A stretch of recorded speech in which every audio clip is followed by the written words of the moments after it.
This workout was on the 29th. It was yesterday. I'm recording it today on the 30th. I was just feeling a little bit lazy. Didn't have enough time at the end of the day to record, so I'm recording this later in the evening, a day after the session. So I decided to do a pure deadlift session, sort of building on what I was doing last week, which was starting off with RDLs, moving into snatch grip deadlifts, and then doing trap bar deadlifts, except this session did not do the trap bar deadlifts. I just wanted to focus on doing more reps with the RDLs, some more quality reps, and really working my hamstrings and my lower back a lot more, because this is essentially my hamstring workout. Now, I did this yesterday. Today I did legs, so I sort of tied in with that, and that yesterday I used the RDLs to really target my hamstrings, and then I did a couple curls today to, round it off. But these RDLs are my one big exercise to do my hamstrings, lower backs, a little bit of glutes, all that. So I mixed it in with some loo raises just in between the sets. Something I've been missing the last few weeks. Obviously, just if I'm going to work my lower back and my hammies, I'll work my upper back and my shoulders as well. A little bit of traps in there with those loo raises. So starting with 60 kilos, quite comfortably, doing sort of between 5 and 6 reps. Worked my way up to 80 kilos and then 90 kilos, and sort of stayed with 90 kilos.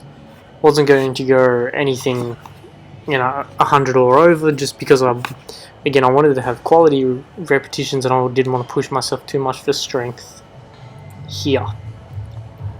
It's not to say that when I did the snatch bar deadlift at the end, I did do one set of 100 kilos for some reps, just basically for my ego. It wasn't a day where I was planning to lift heavy, but once I started moving, I was like, oh, this feels good, I'm enjoying it. It's just challenge myself a little bit and lift heavy. So one of those sessions where I feel like I got a lot of quality in my RDL workout, and that was something that I noticed helped improve my deadlifts quite a lot last time, was when I was doing RDLs beforehand as a little bit of a warm-up. This time it was more of a workout rather than a warm-up. So it would have been interesting to see how good my trap bar deadlift would have been today, but I was just a little bit too fatigued. This is sort of coming into a late shift. So I started work at 1 o'clock. I did this gym session about 10:30 in the morning. I started work at 1 in the afternoon, so I didn't want to get to work, and I didn't want to be super fatigued for work and having smashed myself with sort of heavy sets of deadlifts, because I find that when I go to work and I've smashed myself, I'm just not prepared, and I'm not in the mood to switch on and be as quick and as energetic as I need sometimes. And oddly enough, every time I've done a big gym session or a big run before work, I've come to work and someone's taken a swing at me or something like that, and I've been almost too tired or too slow to not react quick enough. And things like that. So it's just one of those things now where, no matter sort of what my training schedule is, if I'm going into work and I'm working out before work, I'm not going to go super hard, because I've just found that it's just a pattern that I'll do a heavy session, I'll do a heavy run, I'll come in, I'll have a delirious patient or someone who's aggressive, or possibly a psych patient. And it has literally happened every time. Out of the last sort of 5 times I've done it, it's happened the last 5 times. I haven't done it in 6 months because of it. Because last time someone broke my finger doing it. At the end of last year, I had a young patient that we extubated, so we woke him up from a coma, pulled his breathing tube out, and he was awake and just went absolutely psychotic. He had a head injury. He didn't know what he was doing, didn't know where he was. Jumped out of bed, a few things here and there. We're trying to save him. He was ripping lines out, bleeding from a lot of sites. Couldn't walk. He was falling over, hitting his head. But he ended up taking a few swings at me, and sort of kicked my hand against the bed and crushed my hand. So my hand ballooned, and I broke one of my fingers. And it's just one of those things where I felt like if I hadn't have exercised or been as fatigued at the time, that probably could have been avoided, and I could have thought a bit clearer about it, or I could have reacted a bit quicker. And yeah, look, it's like the time before that I got punched, I think, and then the time before that time I got kicked in the ribs, and then I got kicked in the balls. So I was like, you know what, I'm not going to do these sessions before work. I'm just going to come in, I'm going to train, I'm going to get quality out of my training, but I'm not going to overly fatigue myself. Sort of like the deadlift session I did last week. So nice controlled reps, got the lifting wrist straps as well here, which I've found to be super effective in just helping me control the movement. My grip strength's not fantastic, so I find that if I'm trying to worry about my grip strength too much, I'm losing form and I'm losing, quality in my movement, and not able to focus on the hamstrings and the glutes and the lower back and all the contractions and my core stability and things like that when I'm doing these movements. So I find lifting straps incredibly useful.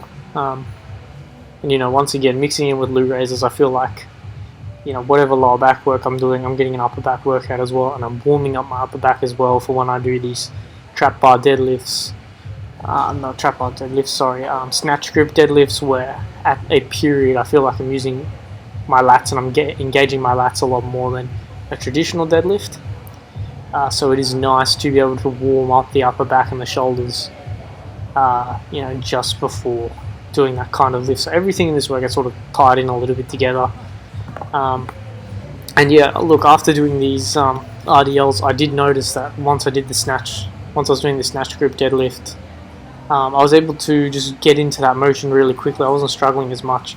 I was explosive through that part of the movement. I felt really strong off the ground, and then through the middle of the movement, which is where the RDLs are sort of benefiting from, I felt really clean and I felt really powerful. I felt really warmed up through them as well. I didn't feel like I was stiff and sort of working my way into it. I was able to hit it like hard, and yeah, it was probably because I was warm. Thanks to all these RDLs. So it's something that I've started to enjoy and begun to enjoy a lot more. Is this RDL training? Now, in saying that, I don't want to do it too crazy. Last week when I did it, I went out for a few runs afterwards because I was on my night shifts, and like my hemis were sore for like 4 nights in a row. So something that I have to be mindful of, that when I do these exercises, I need to do a lot of stretching and I need to work on my mobility a lot, because if I start running or doing things like that, I'm going to get so tight of my hamstrings, and then problems will start with my knees and my quads, overcompensating for tight hamstrings and not allowing me to get into a full stride and a full range of motion where I am able to run comfortably and injury free. So that's only sort of, not really a downside, but just a precaution of doing this is something that I really have to watch. And there's probably no difference to doing like being really fatigued on a full leg day, in that when you do a full leg day, like all your legs are sore and everything's sore. So nothing's going to overcompensate for anything because it's all damn sore. It's more like when you single out these hamstrings, it's going to hurt there. But yeah, look, you can see on the front of my shirt a little bit as well as I get into these snatch grip deadlifts. Sweating a lot. It was a hot day. It was hot in the gym. The doors were open, the fans were on, the aircon wasn't on, so it was probably about 35 degrees in the gym. So it was a good sweat. It was a quality workout. It was quality exercises. I feel I'm getting a lot better in these movements as well. I tell you what, look, the heat is something that definitely helps warm you up, like so much better than starting in cold conditions and coming in stiff. But look, ultimately I'm feeling a lot more comfortable in these movements. I'm feeling a lot more powerful in these movements. And yeah, look, that's where I'll leave it here.